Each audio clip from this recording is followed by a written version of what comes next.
you very much to all three of the speakers for three very different perspectives on the topic.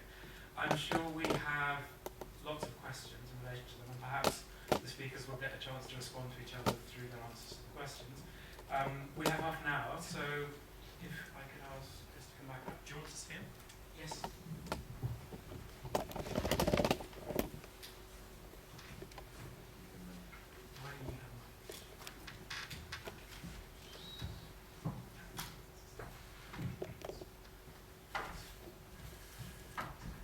So, do we have any questions?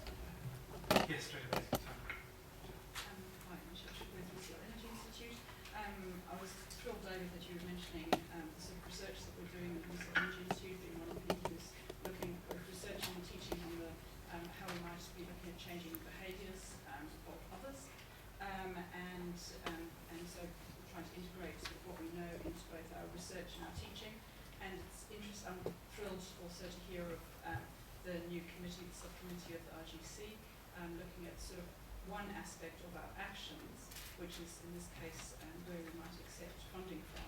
I was wondering whether there might be scope for looking at others of our actions as well. For instance, how we might choose to, what sort of transport we might choose to go to overseas conferences, that sort of thing, and the extent to which UCL wants to start walking the talk. I personally try not to go to conferences anymore. I don't find them as useful as they used to be. And I certainly, personally, try not to go to America because it's a long way to go, or anywhere else a long way away. So I think, obviously, personal actions are the first. It would be a really interesting thing, and I'm looking to Saladin here, to raise at academic board, I think. I think it would be a great debate, a fruitful debate, because we've had so many debates in academic board that I think have been, shall we say, somewhat barren. And this would be one which would be genuinely engaging across the academic community to see if there was a will, because it is impinging on personal action, to make some recommendations on this.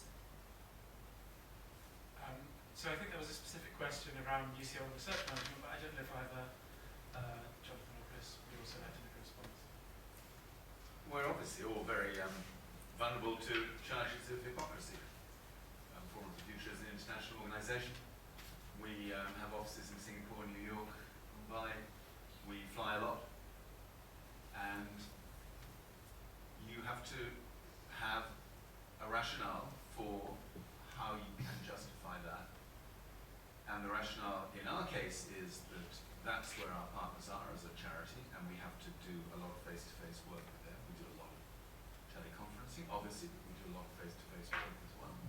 We have been, from our start, active protagonists on behalf of high-quality offsetting, something that most NGOs don't seem to have learned the art of living with, which is really stupid, because really good high-quality offsetting with social benefit built in is one way of addressing the carbon emissions that you cause to be emitted in the course of your work. And we feel that that's a legitimate way of justifying what we're seeking to achieve through our work. Equally, as I pointed out, we would distinguish between what I call the kill coal movement, and you heard from Chris's recent paper why, because probably, you know, let's start there, let's just stop digging up any more coal and burning it, and in almost all instances, there are substitutes for coal. So the big story is leave that percentage in the ground, as was said, and find those alternatives. With the case of oil, particularly jet fuel, substitution strategies are limited in the short term. There's a lot of research going on around different aviation technologies, fuel types, biofuels, etc. But the substitution trajectory is quite a long way out there. And probably we're going to see a continued use of oil, hydrocarbons, in flying for quite some time to come. And that isn't actually the end of the world. We need to move as fast as we possibly can towards total decarbonisation, but we need to get phasing, the sequencing right, if I understood it. Yep. But we could campaign against low-cost flights like EasyJet, things like that, because they are encouraging bad behaviour. Chris, do you have Well, I just maybe just on the aviation issue.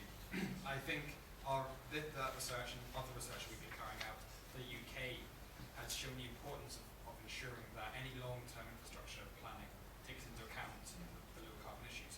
So if you're looking to expand Heathrow, which is going to massively increase flying from within and to and from the UK, really you should be questioning whether that's consistent with the reduction goal which is required. So certainly some flying I think can be justified, and it is such a hard thing to decarbonise, but rapidly expanding this is not really the way forward.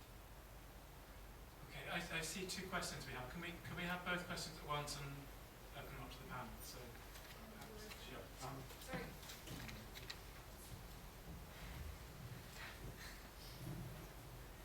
Hi, question directed Jonathan and the university panel would like to respond. In terms of the physical construction professions, if we look at the sort of through that lens of the rate of change that we're currently experiencing, I'm sort of interested in reflections about are we focusing enough on imagining what the future actually might need to be about us, or is it simply just a question of operational sort of challenges, the translation of technology and knowledge that we already know into practice? So it's that the challenge that we face around, is it just focused on bringing to life what we already know, or are we missing something by not imagining long enough in the future? Okay, and perhaps I think Andrew has a question as well.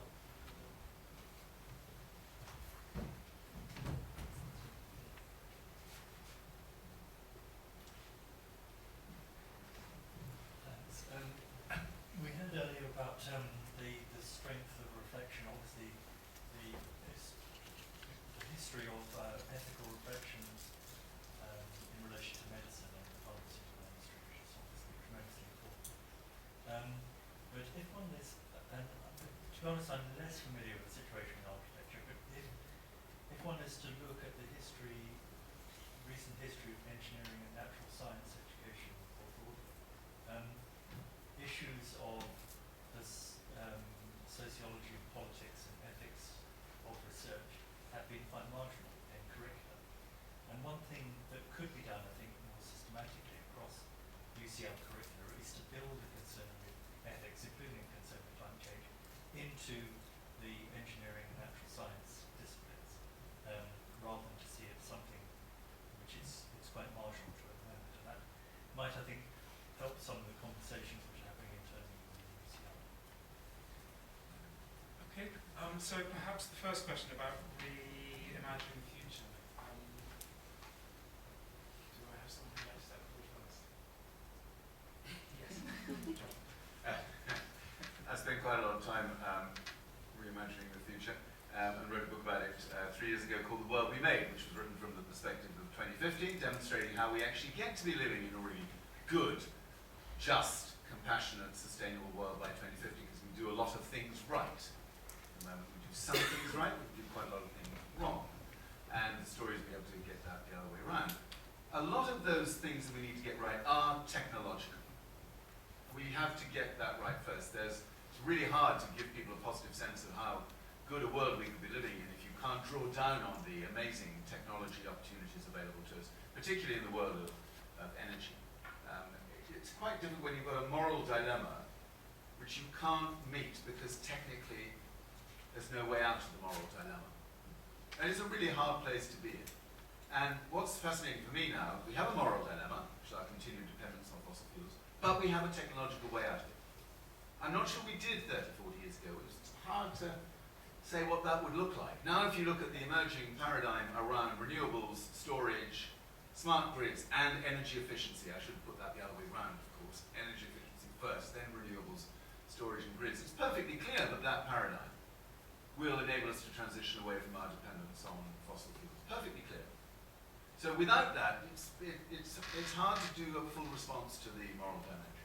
But as you can imagine, just very quickly, if you simply said that's it, it's okay, we've got it all sorted now, wheel on a whole new generation of wonderful technologies, show us all this stuff that brilliant people like Elon Musk and others are doing about batteries and so on, and everything will be sorted, that would be a very inadequate picture.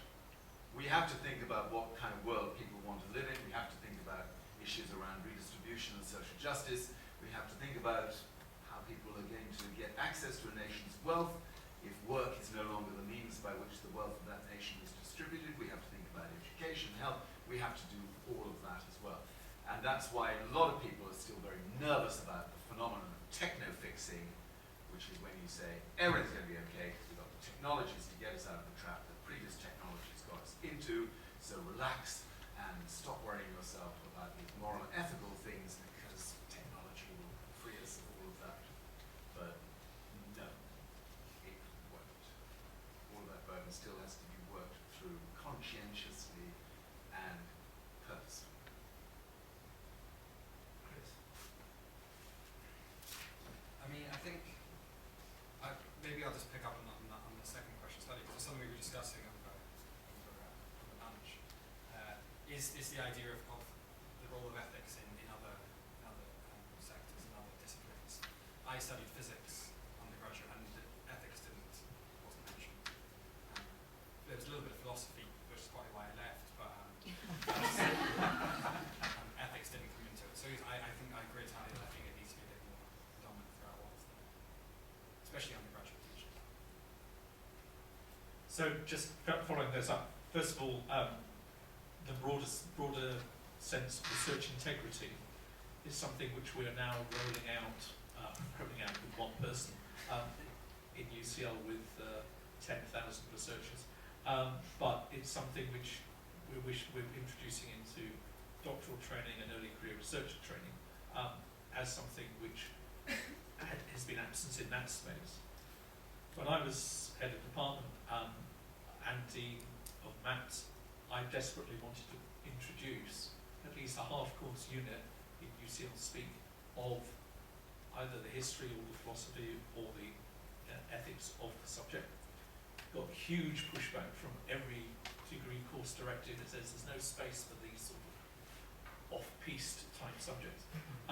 That may be changing now, and I think the natural sciences degree and the BSc degrees that we're running are much more reflective.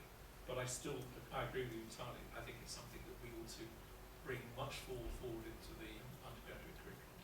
I think it's impossible to get a conversation about the ethics of particular research funding unless you have people who actually know how to talk about it. Yeah, and I think that's the challenge which, a lot of our academic colleagues, because we've all come through this like desanitized, pure degree programs, it's something you either have picked up en route, so to speak, or is absent. And I think we need to drive this much more proactively as an institutional level. I have a few more questions. I think there was one in the front here, and then there's two back there. Hi. I have like a long comment. Well, looking at the one that you presented, you're basically focusing on the temperature and what will happen in the future if you do that. But I think there's like little information of what's going on already with all these companies and people on Earth. Such as human rights violations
research into sustainability.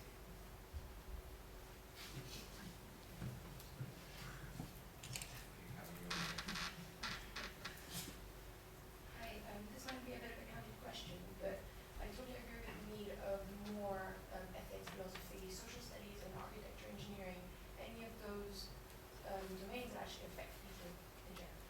But the thing is that I'm not an academic, and I come here like a, I don't know how, but so we've been discussing about academics, great, but the thing is that the actual decision makers are out there right now. We're talking about training people who are going to be at the position of taking decision in 10, 15, 20 years.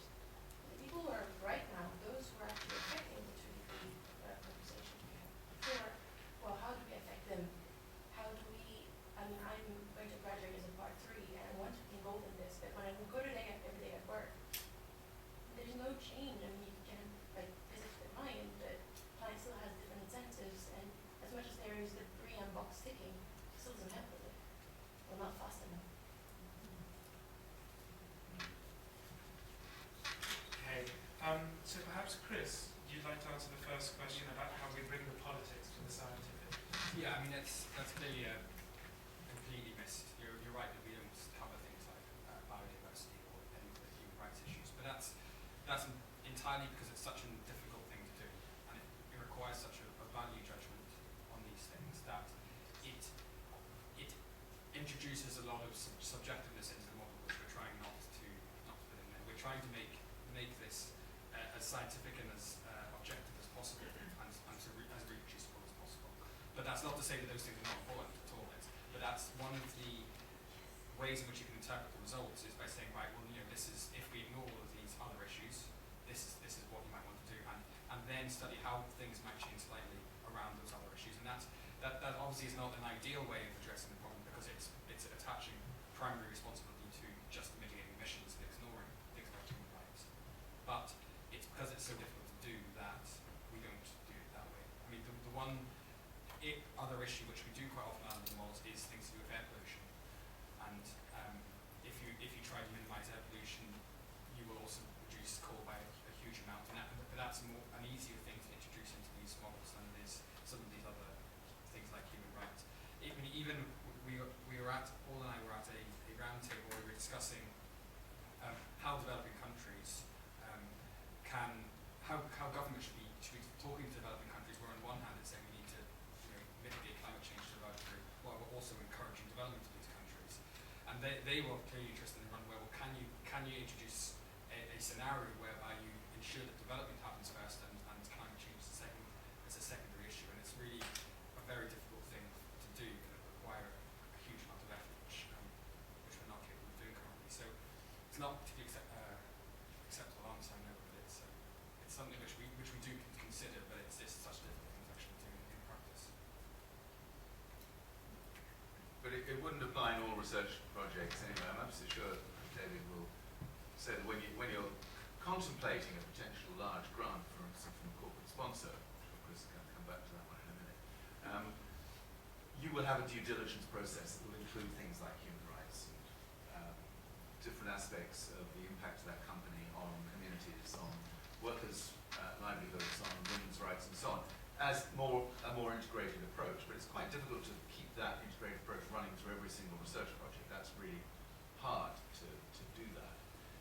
My sense is that, in a way, those due diligence processes are getting better. People have to make decisions about where they get their money from in the corporate world, are getting smarter about making their assessments. I think sometimes it's really difficult. BHP Billiton is a big company, for instance, for UCL and the Institute for Sustainable Resources. It has very good policies on certain aspects of the sustainability agenda, perhaps less good on other aspects, but clearly every university department needs to make its decision in this area. My sense about your last point about working with clients who tick boxes and say, isn't BREEAM wonderful? This is a really big deal right now, and honestly, I call it client dependency syndrome, and it's really easy for me to attack contractors and architects and consulting engineers and so on, because by and large they all suffer from varying degrees of client dependency syndrome. Actually, so do universities, but they call it something different. which is corporate dependency syndrome. And it's complicated to deal with client dependency syndrome because you have to have a formal way of addressing it.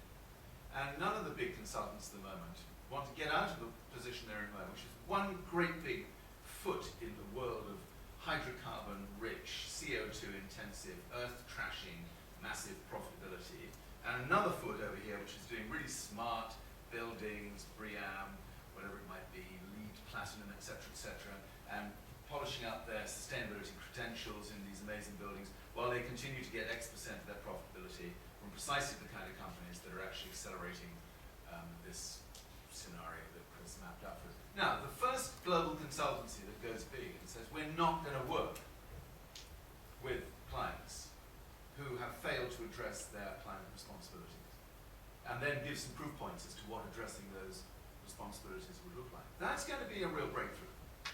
And one of them will go there. One of them, it might be an Arab, it might be an ACOM, it might be Atkins, it might be, any of these big consulting engineers, because they'll say, you know what, every single time we do a really good thing over here with a brilliant building or bit of infrastructure, we're undoing it the day after or at exactly the same time by putting up this bit of high carbon crap. And I'm pretty sure that somebody's going to break ranks on this. Somebody's going to say, no. Just because someone's got a budget to spend on a particular building or a bit of infrastructure, that's not good enough for us any longer, because we have some moral, ethical positioning here that makes it impossible for us to continue to work with those characters. But all the examples you've given are all of big companies already doing that, grew and strive on those projects. Yeah, I know. So how do you start? How do you undo legacy? Pass. David, So I'll pick up your question, and I'm not sure if you're referring specific to BHP Billiton when you said a coal company. could be. But I mean, BHP Billiton are a resource company of which coal is part of their portfolio. And I don't know how much of that it is. And I know they're a very intelligent company. I'm sure following the research which has been made, I'm sure they'll be looking to change their portfolio. So the reason why UCL engaged with BHP Billiton is that Andrew Mackenzie, who's now the CEO, who's somebody I met through the RE process, he was on the RE panel, was so struck by UCL's cross-disciplinary and ethically driven agenda to research that he came to us and said this is something that he would like to support. It wasn't to come to us to do research to prove that coal is a good thing, just as well.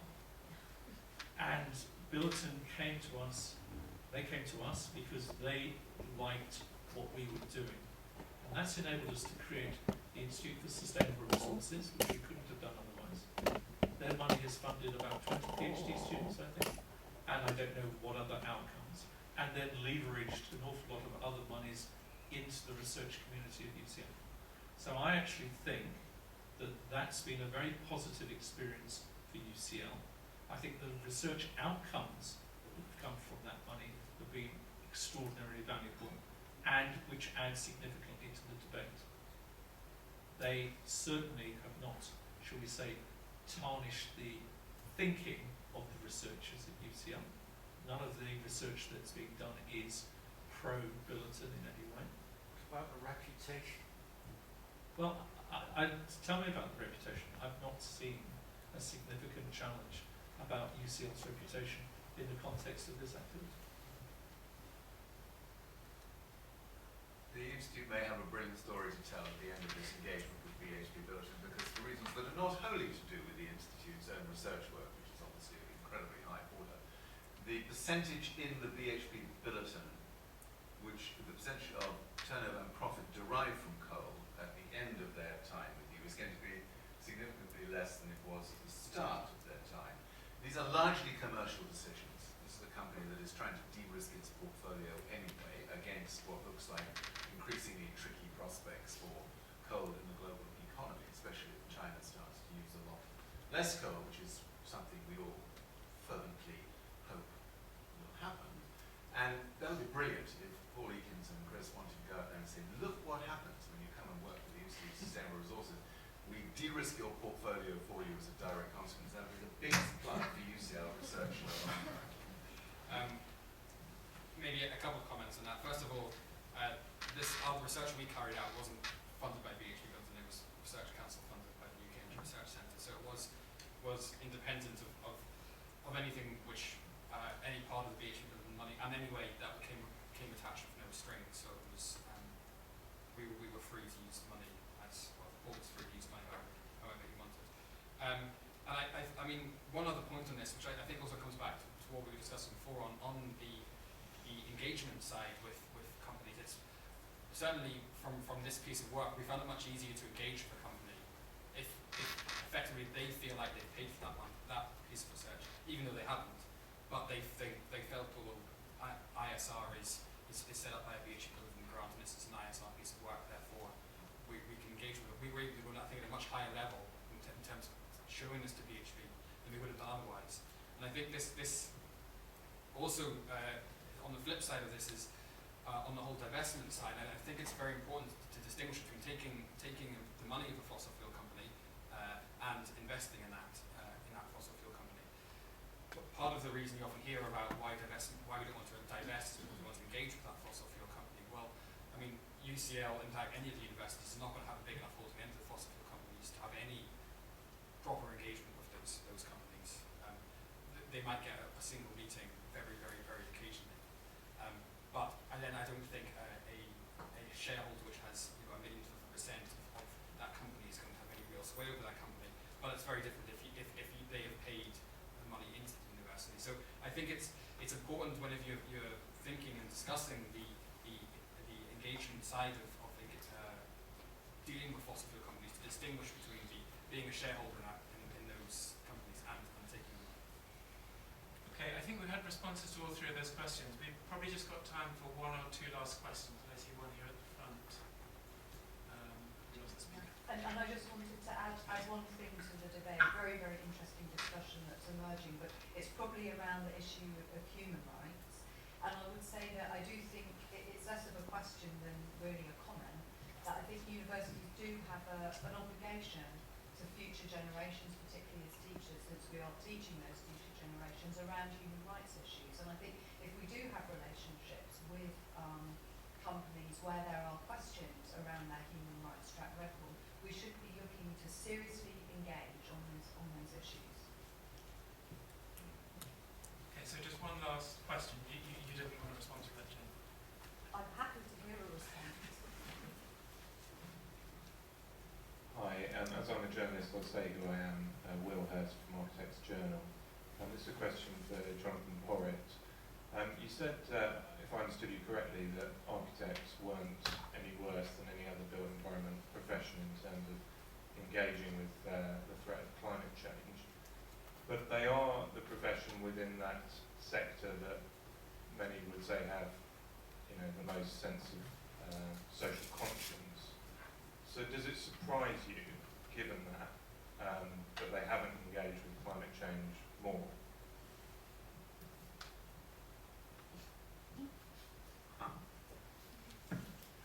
Interesting premise. The architects are in that special position in the built environment. There might be something to challenge that, but anyway, let's run with that. That's how they see it. Yeah, no, of course, that's how they see it. Yes. They do see themselves in a very special light. It does surprise me, and I suppose it's this function of a changing knowledge base. And this is not irrelevant, because if you, at different points in the emerging science debate, if I can put it like that, there are levels of clarity and, I use this word very carefully, speech marks, certainty around different aspects of the science, which make it more or less complicated for lay people and professionals to engage with it. And what you see in the science record around climate change over the last 30 years is a progressive reduction in areas of complete uncertainty about causation and potential impact. Not total elimination, but reduction in uncertainty. And growing levels of confidence in the way scientists advise politicians and the body politic in general about causation, as in anthropogenic versus natural factors, and implications, as in what happens if you go to 2 degrees, 3 degrees, etc., etc. And not completely without exception, obviously, because there's always countervailing stuff happening in any big science area, any big area of inquiry. But pretty much you've seen a 30-year process where the doubts have been diminished, and the consequences, if we carry on with the business as usual model, have got more and more severe. So a profession needs to engage with the science where it is today. And my hunch is that an awful lot of people in architecture and in the built environment in general have brought with them historical knowledge about where they think the science was at the last point where they actually engaged with it directly, and haven't re-engaged since that time. So their mindsets are still geared primarily to the state of the science 5, 10, 15, 20 years ago. This is a rapidly emerging, incredibly dynamic field of scientific endeavor. And it's almost like we ought to ask of our built environment professionals and our architects for, I hesitate to use compulsory continuous professional development, but it's almost like we needed to take all the architects here in this country and just bring them up to date with what the science tells us now. Because in my opinion, that would change the way in which architecture, the profession as a whole, addressed its responsibilities to their students, to their clients, to society at large. It's hard to keep up with the science. It's really difficult, and there's such a pathetic throb of anti-scientific debate that goes on in the UK that you barely know where to start. But it is crucial that one professional obligation that any individual has is to keep up with science that is germane and relevant to his or her profession. And I suspect an awful lot of architects in the profession do not fulfill that minimum professional responsibility, and I'm worried about that. Could I just add one final thing? UCL is currently engaged with the development of plans for UCL East in Stratford. I personally have the pleasure of trying to engage with the academic community to trying to find what's the best mix of things to happen out there. But our objective is to create a campus which will have a longevity which is comparable to, if not greater than, the Bloomsbury activity. So the architectural opportunities for a campus which will last into the 23rd century is really quite a challenging one, which I'm sure the Bartlett will be up to helping.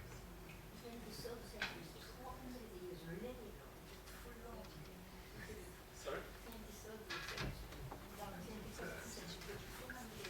200 years. Too long. But don't tell that to Wilkins. He did a great job. Well, thanks very much. I think we're out of time. Perhaps that's a discussion we can take outside. And just say a final round of thanks to our speakers.